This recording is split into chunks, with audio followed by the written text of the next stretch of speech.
What's going on, everybody? How the heck are you guys doing out there? I hope you're doing fine. I hope you're doing well. It is a first day on our Father's calendar. And I want to take you through a little bit of the stuff that we did last night as Boss Clan, as not even Boss Clan, maybe more like Ebert Clan or Yah Clan or something of the sort. And we're going to be going through some of these verses today and actually putting them out for you guys and kind of tell you exactly what happened. But let me kind of put this into some sort of perspective, right? So, I don't know, was it 6,000 years ago or something of the sort? Basically back in the days of Exodus. Last night, what we would have done if we were a Hebrew people in the land of Egypt, which is Mitzrayim. If we were those people back then, last night, we would have eaten a slaughtered lamb. We would have eaten whatever we could eat. And our law was that we are to eat only what we can consume. We're not to break the bones. We are not to do, we are supposed to eat it with bitter herbs. We're not supposed to eat it with barbecue sauce or anything of the sort. We're supposed to eat the lamb, and we're supposed to eat it with bitter herbs, and there's some rules with it. So we put a belt on, and we have our staff, and we do as the commandment says. And so if you can put this in perspective of what happened back in the days, right, many moons ago, is that the people were eating this lamb, right? And they took the blood from this lamb. And this lamb was with them for 4 days in this house, right? There was a selection period. They get the lamb, and they actually bring the lamb in. The lamb becomes part of their family. The lamb becomes part of them, right? It's like if you guys get a new little dog in the house, and lambs are cute little animals, and it would come to know you. You would come to know it, and then you have to kill it, right? This lamb is a lamb that you knew. And this Passover, at sunset last night, we would have killed this lamb. We would have eaten this lamb, right? The lamb was killed, and everybody would have heard it. And we would have taken the blood, and we would have put it on the 2 doorposts and our lintel. And we actually do. We did that with our lamb. We put blood on there, and I'm alive today. My kids are alive today, and everyone's like, oh, yeah, blah, blah, blah. That's crazy. It is a command. We're supposed to put blood on it, and so we do this in full representation. And so last night we had our lamb, and we sat around, and we discussed Exodus, right? And then we brought this because we have unleavened bread as well. And so we had unleavened bread, and so we sat around and we did the Last Supper, right? The supper, in memory of him, right? We break this bread. This is my body. This is my drink. The juice is my blood. Our Messiah became that lamb, that Passover lamb that was required of us, that we would live, right? That the firstborn of our house would live, and the angel of death would pass over us. Our Messiah became that lamb. And so on Passover, as we are reenacting what our commandment is supposed to reenact, is essentially a memory of the great Exodus, right? The very first Exodus. And us as a people, we await the second Exodus, right? We await the Exodus that will be coming, and that's what we are, our hopes and dreams are right now, especially with everything. Hey, Jade, how you doing, buddy? How you doing up there?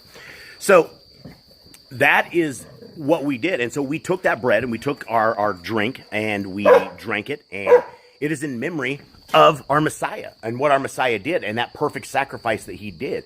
And he walked the Torah, right? He became, when he says the Torah is fulfilled, or the law is fulfilled, or I have, when people say that he's fulfilled it, he walked it, and he did fulfill it. But he didn't cancel it. He didn't abort it. He didn't abolish it. The laws are good today, tomorrow, for all generations yesterday. They are not a burden to bear. They are something of great joy. They're something of great joy for all of us, for our family. In fact, in these dark times, when they're inoculating everyone out there and running the greatest genocide of our time right before our eyes, the only hope that we have is in our Messiah and the coming kingdom to come.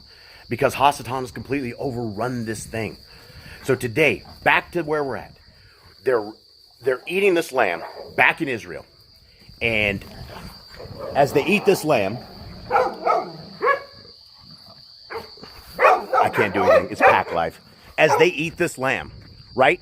They know something's about to go over. They don't know exactly what it is, but they think they know there's something going on. So they take the blood, they put it on the doorstep and the lintels, right? And they're sitting in there. And it's about 10 o'clock at night. So people don't understand that this lamb was eaten at late at night, right? It was eaten before midnight, and there was nothing to be kept until morning, right? And so as they're sitting in there, and around midnight, the cries in Egypt start coming out. They were the mourning, the firstborn of everything, of the humans, of the animals, of every firstborn of every family. Nothing was spared unless you had that blood on your lintel, on your door frame.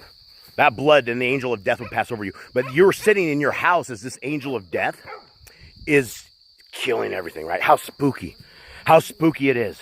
And you know what? Here's the gig. Most people don't understand this, and this is why all the timing of this stuff is off, is because when everyone was killed, Pharaoh got up and said, "Get out!" And he said it that night, right? In the middle of the night. And the Mitzrayim people, they're like, "Hey, why are you tossing us out in the middle of the night?"